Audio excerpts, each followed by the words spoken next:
SN1 का मतलब क्या हो गया, एक अणु के नाभिक स्नेही अभिक्रिया या एकल अणु के नाभिक स्नेही अभिक्रिया या uni molecular substitution reaction. SN1 में क्या होगा, पहला गुण क्या करते हैं कि इसकी अभिक्रिया का वेग है वो किसके समानुपाती होता है, एल्किल हैलाइड की सांद्रता पे समानुपाती होता है। ठीक है, इसीलिए इसको हम क्या कहते हैं, SN1 कहते हैं। ठीक है, दूसरा यदि इसके अंदर हम देखें तो क्या बनता है, गुण पढ़ रहे हैं हम इसके SN1 के। दूसरा इसके अंदर हम देखें तो दूसरा गुण हमने क्या कहा था कि भाई उसकी सांद्रता पर निर्भर करता है, तो बनता क्या है, समतलीय, क्या बनता है, समतलीय कार्बोधनायन या कार्बोकेटाइन बनता है। ठीक है, क्या बनता है, कार्बोकेटाइन या कार्बोधनायन बनता है। तीसरे इसके अंदर हमने देखा था कि क्या होता है, जो कार्बोधनायन बन गया उस कार्बोधनायन के अंदर दूसरे स्टेप के अंदर नाभिक स्नेही आक्रमण करता है। ठीक है, तो क्या हो गया, नाभिक स्नेही कौन से में करता है, द्वितीय पद में आक्रमण करता है। ठीक है, और आक्रमण करने के बाद में क्या होता है, तीसरे पद में क्या बनेगा इसका, चौथे पद में क्या बन जाएगा इसका, उत्पाद बनेगा। तो उत्पाद कैसा होगा, उत्पाद दो प्रकार के हो सकते हैं, दो प्रकार के हो सकते हैं। कब, जब कैसे हो, अभिकारक कैसा हो, जो अभिकारक हमने लिया है वो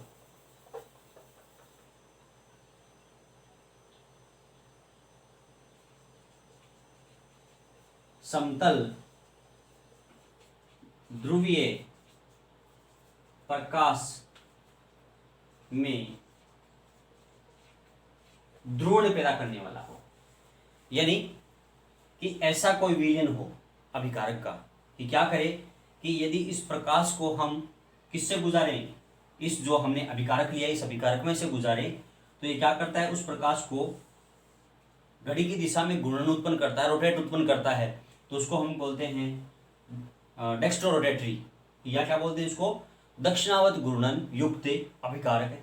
और यदि वह उसको वामावर्त दिशा में घूर्णित करता है, एंटी क्लॉकवाइज घूर्णित करता है, इसको रोटेट करता है, तो उसको क्या बोलते हैं, एंटी क्लॉकवाइज या लेनेवो रोटेटरी। ठीक है, इसको डी से रिप्रेजेंट करते हैं, इसको एल से रिप्रेजेंट करते हैं। अर्थात ये जो उत्पाद बनाया था आपने देखा होगा, कार्बन को मैंने ऐसे लिखा था Nu प्लस Nu, और इसको आपने ऐसे लिखा था। तो ये देखें, ये तो क्या है, डेक्स्ट्रो है, डी वाला डेक्स्ट्रो दक्षिणावर्त घूर्णन उत्पन्न करने वाला है, और ये कौन सा है, वामावर्त घूर्णन उत्पन्न करने वाला है, क्लॉकवाइज, ये वाला क्लॉकवाइज और ये एंटी क्लॉकवाइज। अर्थात 50% उसमें बनने वाला उत्पाद दक्षिणावर्त घूर्णन उत्पन्न करता है, और 50% उसमें उत्पन्न होने वाला जो उत्पाद है वो वामावर्त घूर्णन उत्पन्न करता है। Dextro rotatory 50% and levo rotatory 50%, या क्लॉकवाइज रोटेटरी 50% और एंटी क्लॉकवाइज रोटेटरी 50% प्रोडक्ट बनते हैं। और ये 50-50% बनने के कारण ये कितना बनता है, 50%, और ये भी कौन सा बचता है, 50%। ऐसे यदि कोई मिश्रण होता है तो उस मिश्रण को, मिक्सचर को हम कहते हैं रेसेमिक मिश्रण। क्या कहते हैं उसको, रेसेमिक मिश्रण। ठीक है, रेसेमिक मिक्सचर क्या कहते हैं उसको, रेसेमिक मिक्सचर कहते हैं उसको। ठीक है, तो यहाँ पे क्या कर दिया आपने, दो प्रकार के उत्पाद हो सकते हैं। कौन कौन से, एक तो कौन सा होगा, डेक्स्ट्रो, और एक होगा लेनेवो, क्लॉकवाइज रोटेटरी और एंटी क्लॉकवाइज रोटेटरी, दक्षिणावर्त घूर्णन युक्त वाला और वामावर्त घूर्णन युक्त वाला उत्पाद बनता है। ऐसे उत्पादों को, मिश्रण को क्या कहते हैं हम, रेसेमिक मिश्रण कहते हैं। तो क्या हो गया है इसका छठा पॉइंट है वो क्या हो गया है, सॉरी 5वां पॉइंट हो गया है, रेसेमिक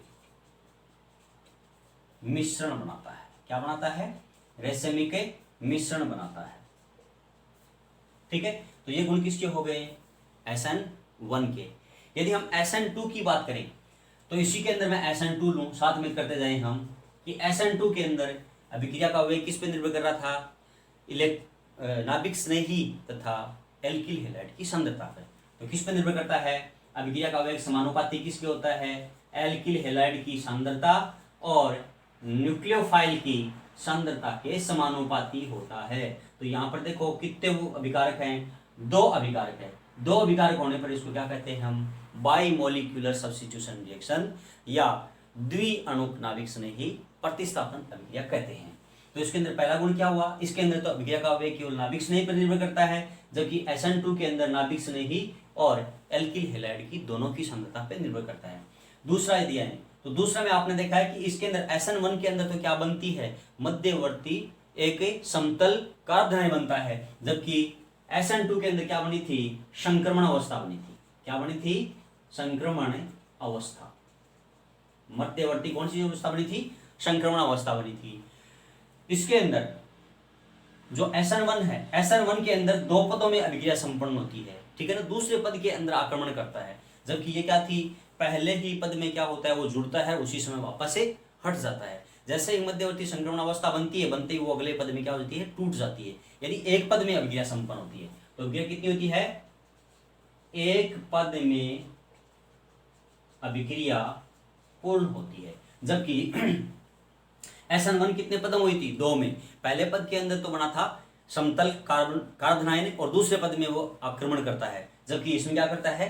पहले ही पद में नाभिक स्नेही आक्रमण करता है और मध्यवर्ती संक्रमण अवस्था का निर्माण कर देता है। यहाँ पर 2 प्रकार के उत्पाद बनते हैं, जबकि यहाँ पर कितना बनता है? हमने देखा था एक ही प्रकार का उत्पाद बनता है, एक ही प्रकार का उत्पाद बनता है। दूसरा यदि हम देखें कि यहाँ पर एक प्रकार का उत्पाद बनता है, वो कैसे होता है वो देखिए। मैं एक बार इसको मिटा रहा हूं, ध्यान दे कि मैंने यहाँ पर कार्बन लिया, ये कार्बन हो गया, ये कार्बन हो गया, और यहाँ पर हेलोजन जुड़ा हुआ है, ये हेलोजन जुड़ गया। नाभिक स्नेही यहाँ पर आक्रमण कर देता है, और जो बनने वाला उत्पाद है, मैं सीधी अभिक्रिया लिख रहा हूँ, बनने वाला उत्पाद था वो इस प्रकार से हुआ, NU इधर C और ये, और प्लस में हेलोजन। तो ध्यान दीजिए कि हेलोजन इसके राइट हैंड साइड में है, और जो उत्पाद बना है उसके नाभिक स्नेही लेफ्ट हैंड साइड में। ध्यान दे, एल्किल हैलाइड के हेलोजन, हेलोजन खुद एक नाभिक स्नेही है, ये न्यूक्लियोफाइल है, हेलोजन भी न्यूक्लियोफाइल है। तो यहाँ पर इसके कार्बन के साथ न्यूक्लियोफाइल या हेलोजन राइट हैंड साइड के अंदर है, जबकि उत्पाद में न्यूक्लियोफाइल की साइड में है, लेफ्ट हैंड साइड में। ये राइट हैंड साइड में और ये लेफ्ट हैंड साइड में है। यानी जो यहाँ पर अभिविन्यास है, अभिविन्यास जो इसकी जियोमेट्री है, जो इसकी जियोमेट्री यहाँ पर रिएक्टेंट की है, अभिकारक की है, वो जियोमेट्री एकदम अपोजिट उल्टे। कि जैसे बरसात के अंदर आपने इस तरह छाता ले रखा है, और इस छाते के अंदर आप बाहर निकलते हो, तो जैसे इस छत्ते के अंदर ये आपने छत्ता ले रखा है, और जैसे ही हवा आती है तो छत्ता है वो कैसे हो जाता है? उल्टा हो जाता है इस प्रकार से। ये छत्ते की डंडी होगी।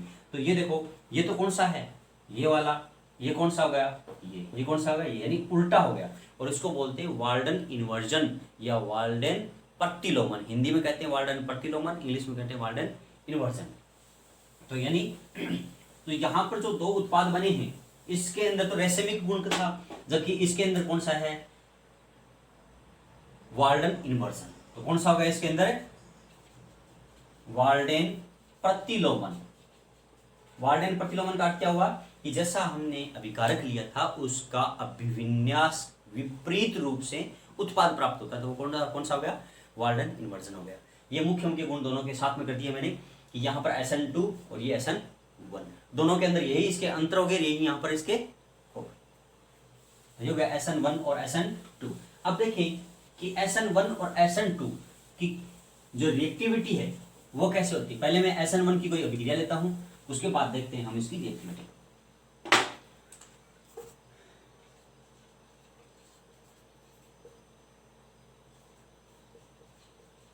OH माइनस, ये नाभिक से नहीं हो गया।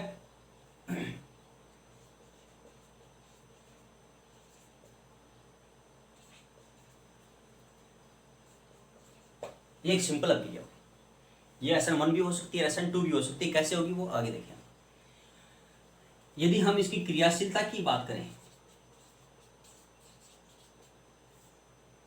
क्रियाशीलता, सबसे पहले हम SN1 की देखें। तो हमने 11th क्लास के अंदर पढ़े हैं कार्ब धनायन। यानी कार्ब धनायन क्या होते हैं कि कार्बन के ऊपर यदि धनायन होता है तो उसे हम कार्ब धनायन कहते हैं। और इन कार्ब धनायन का स्थायित्व होता है, तृतीयक कार्ब धनायन सबसे ज्यादा स्थायी होता है, उसके बाद में द्वितीयक धनायन स्थायी होता है, और उसके बाद में प्राइमरी धनायन या primary carbocation, tertiary carbocation, secondary carbocation और एक प्राइमरी कार्बोकेटाइन। प्राथमिक कार्ब धनायन सबसे कम स्थायी होता है। देखिए कैसे,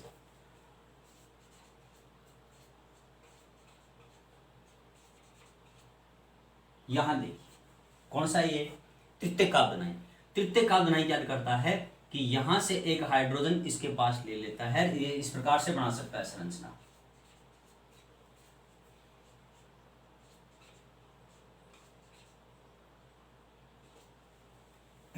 देखिए ये स्थायी हो गया, ये क्या हो गया, स्थायी हो गया। तो इस प्रकार से ये गुण रखता है, यानी ये सर्वाधिक स्थायी हो गया। तृतीयक कार्बोकेटाइन है वो सर्वाधिक स्थायी होता है। उसके बाद में, क्योंकि देखो तृतीयक कार्बोकेटाइन क्यों कहते हैं, तृतीयक कार्ब धनायन क्यों कह रहे हैं, कार्बन के ऊपर धनायन है तो कार्ब धनायन, 1 2 3 कार्बन से घिरा हुआ, इसलिए इसको क्या कहते हैं हम, कार्ब धनायन। कौन सा, तृतीयक। और द्वितीयक में क्या हो गया कि कार्बन कितने कार्बन से घिरा रहता है, 2 कार्बन से घिरा रहता है। तो ये देखो 2 से घिरा हुआ है तो द्वितीयक कार्बोकेटाइन या कार्ब धनायन। और ये क्या हो गया, प्राथमिक कार्ब धनायन। ये देखिए, ये प्राथमिक कार्ब धनायन, द्वितीयक कार्ब धनायन, ये तृतीयक कार्ब धनायन। तो इनकी क्रियाशीलता ऐसी है, तो जितना ज्यादा हमने इसके अंदर देखा है SN1 अभिक्रिया के अंदर कि जितना ज्यादा स्थायी कार्ब धनायन बनेगा उतनी ही ज्यादा एल्किल हैलाइड की मात्रा बनेगी। तो यहाँ पर स्थायी कौन सा है, सर्वाधिक तृतीयक। तो तृतीयक ज्यादा स्थायी है तो तृतीयक कार्बोकेटाइन ज्यादा बनेगा। और जैसे ये तृतीयक कार्बोकेटाइन ज्यादा बनता है तो इस अभिक्रिया के अंदर, जैसे ये हम ये ले लें, इन तीनों की अभिक्रिया कराएं इस प्रकार से कि यहाँ पर मैंने Cl जोड़ दिया, यहाँ Cl जोड़ दिया और यहाँ Cl जोड़ दिया, और फिर ये इस प्रकार की अभिक्रिया कराएं तो ये उत्पाद सर्वाधिक मात्रा में होगा। उसके बाद में उत्पाद ये बनेगा, सबसे कम ये बनेगा। क्यों, क्योंकि ये सर्वाधिक स्थायी है। जो स्थायी ज्यादा होता है वो ज्यादा मात्रा में बनेगा, तो ये ज्यादा मात्रा में बनेगा। तो जैसे ज्यादा मात्रा में बनेगा तो ये OH उतनी ज्यादा मात्रा में काम आएगा। ये कम मात्रा में बनेगा तो OH कम मात्रा में काम आएगा, और ये सबसे कम मात्रा में काम आता है, इसीलिए OH सबसे कम उपयोग में होगा। यदि यहाँ पर कार्बोकेटाइन की जगह मैं Cl जोड़ दूं तो पहले तो कार्ब धनायन का स्थायित्व था, अब किसका हो गया, ये हेलोजन का स्थायित्व हो जाएगा। तो ये एल्किल हैलाइड का स्थायित्व हो गया। क्या हुआ, संख्या का इस प्रकार से क्रम होता है। तृतीयक ज्यादा इसके साथ अभिक्रिया करेगा, द्वितीयक तृतीयक से कम करेगा, और प्राथमिक द्वितीयक से भी कम अभिक्रिया करेगा। ठीक है, तो ये हो गया SN1 की क्रियाशीलता का क्रम। अभिक्रिया यही होगी, इसकी जगह आप ये ले लो, इसकी जगह ये ले लो, इसकी जगह ये ले लें। ठीक है, सर्वाधिक ये अभिक्रिया हुई, फिर ये करेगा और फिर ये करेगा। SN2 इसका उल्टा है। क्यों है, क्योंकि वहां पर देखो क्या बनाता है, वो एक मध्यवर्ती संक्रमण अवस्था बनाता है। ठीक है, मैं इसको एक बार हटा देता हूं यहां से, और मैंने यहां लिख दिया इसी के साथ, यहां लिख दिया मैंने, यहां CH3 और CH3, ये वाला तृतीयक जो कार्बोकेटाइन था मैंने यहां ले लिया। अब देखो ये तृतीयक ब्यूटिल क्लोराइड है। इस तृतीयक ब्यूटिल क्लोराइड की जब जलीय KOH के साथ अभिक्रिया कराते हैं तो जलीय KOH के साथ अभिक्रिया कराएंगे तो इस जलीय KOH का OH इस पर आक्रमण करेगा, जो अभिक्रिया हमने पढ़ी है, एल्कोहल बनता है। तो यहाँ पर क्या बन जाएगा, तृतीयक एल्कोहल बनेगा। क्या बनेगा यहाँ पर, तृतीयक एल्कोहल बन गया। ठीक है, ये तो होगी प्राथमिक अभिक्रिया। लेकिन अब इसको हम SN2 के अकॉर्डिंग ले, SN1 के अकॉर्डिंग नहीं, लेकिन उसको SN2 के अकॉर्डिंग ले, तो यहाँ पर ये पहले क्या बना था, SN1 के अंदर तो बनता है कार्बोकेटाइन जो अधिक स्थायी है, लेकिन SN2 की बात करें तो वहां पर बनता है मध्यवर्ती संक्रमण अवस्था, संक्रमण अवस्था। और इस मध्यवर्ती संक्रमण अवस्था के कारण इसको हम इस प्रकार से लिखेंगे, CH3, ये कार्बन लिख दिया मैंने, इधर क्या आ गया CH3, इधर भी CH3, इधर भी CH3, और यहां पर लिखा मैंने, क्या लिखा है हमने, क्लोरीन, और यहां पर क्या कराया, आक्रमणकारी OH लिखा है, और ये क्या बन गई, मध्यवर्ती संक्रमण अवस्था बनी। तो ध्यान दे कि यदि हम केवल ऐसा ले लें, CH, इधर मैंने क्या कर दिया CH3, और इधर मैंने कर दिया H और यहाँ कर दिया मैंने हेलोजन। तो ये कौन सा देखो प्राथमिक हैलाइड है। कैसा है? प्राथमिक। इसको हम ऐसे लिखते हैं ना, अभी जो हमने एग्जांपल लिया था CH3 CH2 और एक Cl जो एग्जांपल लिया था, Cl की जगह हमने क्या ले लिया है यहाँ पे X ले लिया है। तो यहाँ देखो ये प्राथमिक कार्बन है, ये भी यहाँ पर कौन सा है प्राथमिक कार्बन है, तो प्राथमिक एल्किल हैलाइड हुआ।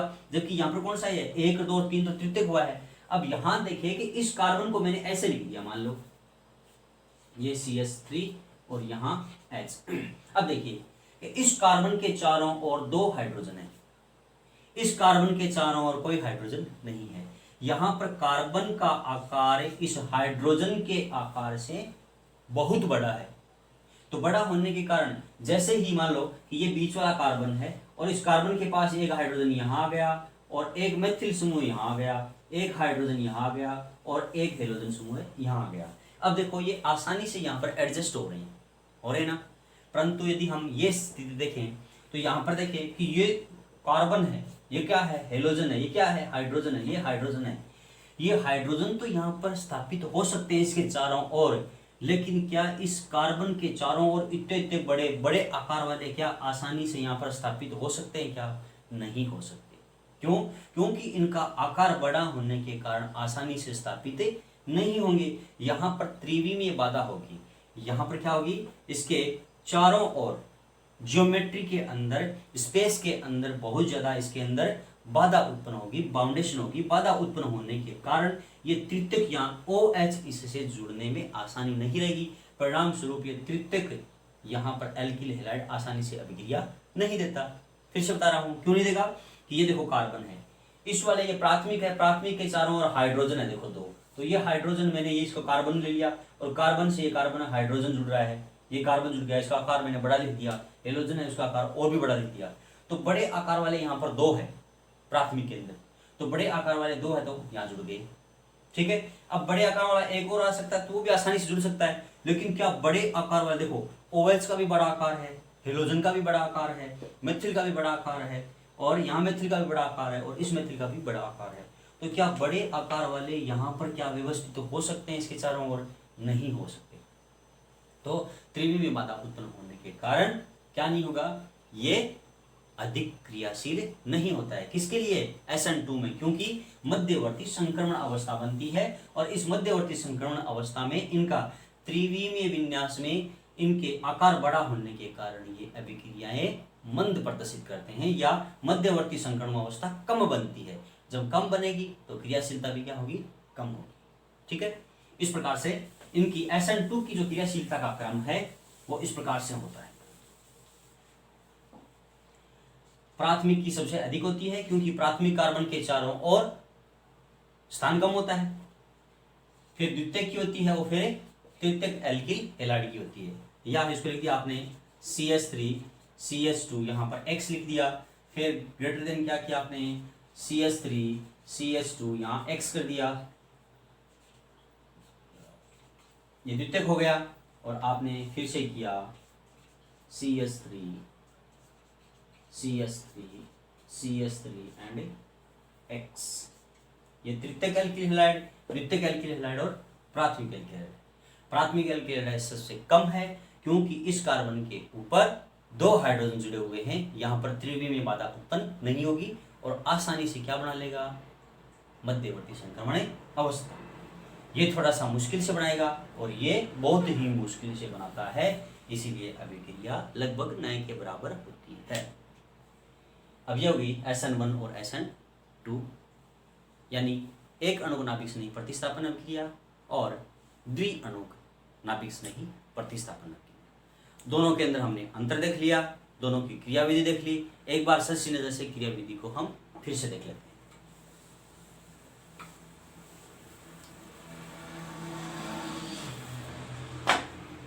फिर से बता रहा हूं मैं, मैकेनिज्म है वो SN1 की है, ध्यान दें।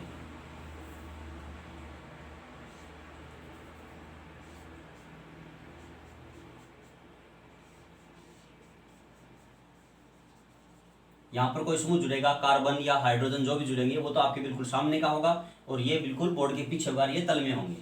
ये हेलोजन है, मंद पद है, स्लो स्टेप है और क्या बनेगा? समतल कारब धनायन बन गया, समतल है कारब धनायन बन गया। प्लस में क्या बन गया, हेलोजन। ये कौन सा पद है इसका, प्रथम पद है। द्वितीय पद में क्या होगा, सेकंड स्टेप के अंदर क्या होगा, इसके जो ये समतल कारब धनायन बन रहा है, ये समतल कारब धनायन के ऊपर न्यूक्लियोफाइल अटैक करेगा, नाभिक स्नेही आक्रमण करता है और दो प्रकार के उत्पाद बना देगा। कैसे, एक तो बनाएगा नाभिक स्नेही इस प्रकार से,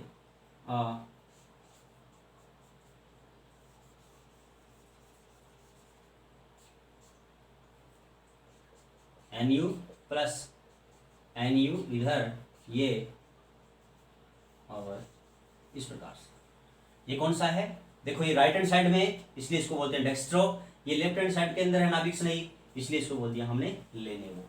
दक्षिणावर्त घूर्णन वाला घड़ी की दिशा के अंदर क्लॉकवाइज हो, ये एंटी क्लॉकवाइज हो गया। दो पदों के अंदर होती है। SN2 की बात करें हम तो ले लिया आपने, SN2 में क्या होगा, वैसे ही वही वापस ले लिया आपने, एग्जाम्पल कोई भी हो सकता है, यहाँ पर ऐसा ले लिया और यहाँ पर हेलोजन जुड़ा हुआ है, प्लस में नाभिक स्नेही इस पे अटैक करता है, क्या बनाएगा, मध्यवर्ती संक्रमणावस्था बनाएगा। यहाँ पर आ गया आपका नाभिक स्नेही न्यूक्लियोफाइल कार्बन, इधर आ गया एक, इधर आ गया बॉन्ड, इधर आ गया, और यहाँ पर हेलोजन। ये क्या बना ली, मध्यवर्ती संक्रमण अवस्था। और ये कौन सा है, मंद पद। अगले स्टेप के अंदर क्या होता है, ये यहाँ पर स्वतंत्र दो पद होते हैं लेकिन इसमें क्या होता है, ये केवल एक ही पद होता है, एक ही पद में वापस तीव्र गति से आता है और ये बना लेता है नाभिक स्नेही NU कार्बन इधर, और ये देखिए ऐसे।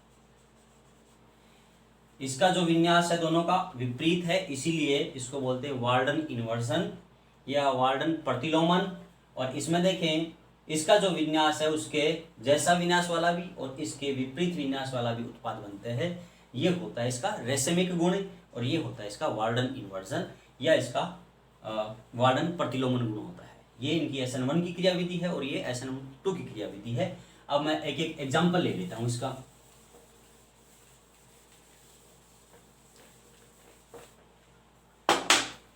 देखिए CH3 CH2, इधर आपने लिया C और इधर ले लिया आपने CH3, इधर ले लिया आपने H और इधर ले लिया आपने Cl या Cl ने Br ले लिया। इसको यदि आप लिखना चाहे तो ऐसे लिख सकते हैं ना,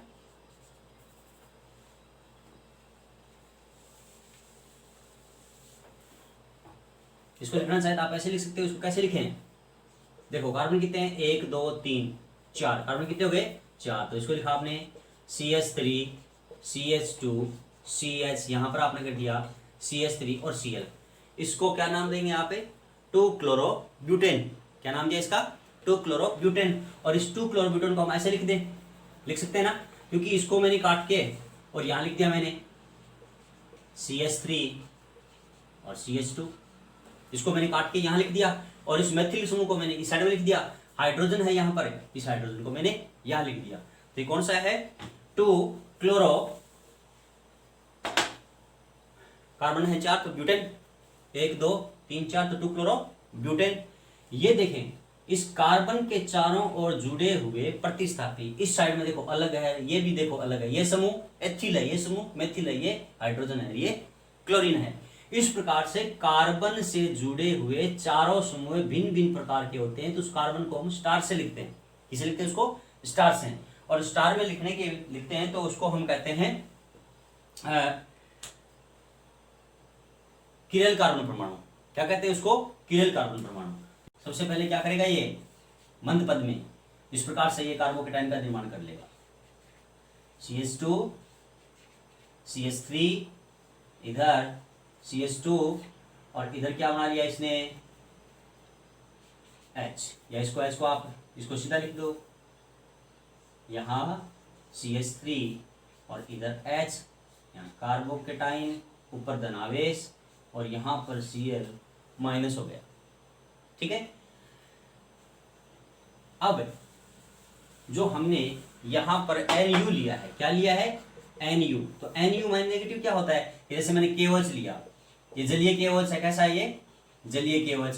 तो जलीय KOH एक आयनिक कंपाउंड है, और आयनिक कंपाउंड कैसे टूटेगा, K प्लस के अंदर और OH माइनस में टूटेगा। जैसे ये इस प्रकार से टूटता है तो इसका ये OH है वो इस पे आक्रमण करता है, किसके ऊपर, इस कार्बन के ऊपर, ठीक है ना। तो ये OH इस पर आक्रमण करेगा, तो मैं इसको मिटा देता हूँ, ये OH इस पर आक्रमण करेगा, ठीक है ना। तो मैं इस यहाँ से जो OH था वो इसके साथ ले लिया है, CH3 CH2, और यहाँ C इधर क्या था, CH3 इधर क्या था, H यहाँ क्या था, प्लस है, और यहाँ पर KOH से जो बना हुआ OH था वो नेगेटिव ले लिया। अब देखो यहाँ पर इलेक्ट्रॉन की कमी है, इसके पास एक इलेक्ट्रॉन ज्यादा है, तो क्या बना लेगा ये CH3 CH2 C CH3, और यहाँ H है, और यहाँ क्या गया OH, क्या बना लिया इसने, अल्कोहल बना लिया। तो ये क्रियाविधि किसकी हो गई, SN1 अभिक्रिया की हो गई, ठीक है। और ये एक एग्जाम्पल सहित हो गया, इसका नाम क्या है, 2 क्लोरो ब्यूटेन, ठीक है, नाम क्या होगा इसका, 2 क्लोरो ब्यूटेन। देखो कितने कार्बन से गिरा हुआ है, 2 से, तो क्या हो गया ये द्वितीयक कार्बन हो गया, ठीक है ना। तो 2 क्लोरो ब्यूटेन है, तो इस 2 क्लोरो ब्यूटेन या इसकी जगह 2 क्लोरो ब्यूटेन के स्थान पर यहाँ पर CH3 भी ले सकते हैं आप, वो और ही ज्यादा प्रभावी होगा, ठीक है ना। यहाँ पर CH3 लेंगे तो यहाँ पर भी क्या आ जाएगा, CH3 आ जाएगा, और उत्पाद में यहाँ पर क्या आ जाएगा, CH3 आ जाएगा, कोई अंतर नहीं होगा, दोनों सेम अभिक्रियाएं होंगी। तो यहाँ पर हमने 2 क्लोरोब्यूटेन लिया है, तो यहाँ पर क्या बन गया, देखो 2 ओल बन गया है, 2 क्लोरोब्यूटेन से क्या बन गया, 2 ओल, तो नाम क्या होगा इसका, 2 ब्यूटेनॉल, नाम क्या होगा इसका, 2 ब्यूटेनॉल। और इस प्रकार से SN1 अभिक्रिया होगी। यदि SN2 का एग्जाम्पल ले तो SN2 का तो बहुत ही आसान है, कि जैसे मैंने ले लिया, क्योंकि ये क्या करती है, प्राथमिक एल्किल हैलाइड है वो सर्वाधिक देती है, तो क्या किया आपने, वही KOH की अभिक्रिया ले लें, ठीक है ना। मैंने KOH का था ना, जलीय KOH का क्या बना था, OH माइनस और K प्लस लिया था। यहाँ पर देखो जो हेलोजन निकला था, इस हेलोजन के साथ जो K प्लस बच गया था वो अभिक्रिया कर लेगा और क्या बना लेगा, KCl। उसी प्रकार से यहाँ क्या आएगा, ये OH काम में आ जाएगा, यहाँ पर OH माइनस है, और क्या बना लिया इसने, एक मध्यवर्ती अवस्था बनाएगी, क्या बना लिया, OH इधर से इसके साथ थोड़ा सा जुड़ता हुआ दिखा दे ऐसे, और इधर देखो क्या है, इसके 2 H जुड़े हुए हैं, तो मैंने एक H ऊपर कर दिया, एक H नीचे कर दिया, और क्या इसके साथ है, CH3 है, मैंने CH3 को ऐसे लिख दिया, और क्या इसके साथ है, क्लोरीन है, क्लोरीन को मैंने ऐसे लिख दिया। फिर क्या होगा, ये कौन सा है, मंद पद है, कौन सी अवस्था है, संक्रमण अवस्था। अगला पद कैसा होगा, तीव्र होगा, और तीव्र पद में क्या करेगा, ये तो इसके साथ जुड़ जाएगा और ये यहाँ से निष्कासित हो जाएगा। तो क्या बन गया यहाँ पर, OH CH2 और एक CH3। देखो जैसा था ये इस साइड में था, कौन सा ये रहा, ये क्लोरीन इस साइड में था, तो OH इस साइड के अंदर आ गया है। प्लस में यहाँ क्या था कि यहाँ से जो Cl निष्कासित हुआ है ये Cl माइनस है, ये यहाँ वाले जो KOH है, जलीय KOH के K के साथ अभिक्रिया करेगा, तो K प्लस और Cl माइनस क्या बना लेगा, KCl बना लेगा। इस प्रकार से SN1 और SN2 अभिक्रियाएं संपन्न हो गई है। बहुत अच्छी से आपको याद रखना है, SN1 SN2 के अंदर अंतर है, SN1 SN2 की क्रिया विधि, SN1 और SN2 के दोनों के एग्जाम्पल और इनके गुण हर हालत में आपको याद रखना है, क्योंकि ये बहुत ही एग्जाम की दृष्टि से बहुत बहुत इंपॉर्टेंट है। इंपॉर्टेंट क्या, ये मोस्ट है, ठीक है। Okay, thanks for cooperation. आज इतना ही पढ़ेंगे, धन्यवाद।